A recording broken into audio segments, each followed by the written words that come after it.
श्री स्वामी समर्थ मित्रांनो, आज मी तुम्हाला इथे एक छोटासा उपाय सांगण्यासाठी आले आहेत।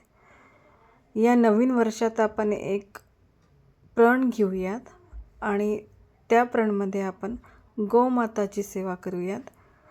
तुम्हाला जितकं जसं थोड्या प्रमाणात जास्त प्रमाणात जसं शक्य झालं तुम्ही गाईला हिरवा चारा किंवा भाजीपाला बुधवारच्या दिवशी नक्कीच द्यावे आणि त्याचसोबत एक खूप खूप खूप जास्त असा इफेक्टिव्ह जो उपाय आहे तो म्हणजेच की साधं आपलं जे आलू असते त्याला कापून घ्यायचं, त्याला थोडी हळद लावायची आणि ते आलू गाईला तुम्ही खाऊ घालायचं रोज।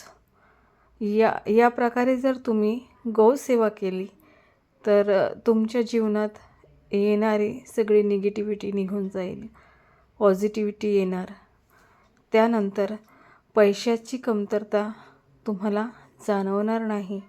जे काही कर्ज तुमच्यावर झालेले आहे ते पण कमी होतील। तुमच्याजवळ नवीन नवीन मार्ग उघडे होतील पैसे येण्यासाठी आणि नवीन संकल्पना तुम्हाला सुचतील। हा उपाय तुम्ही सगळ्यांनी जरूर करावा। श्री स्वामी समर्थ मित्रांनो, धन्यवाद।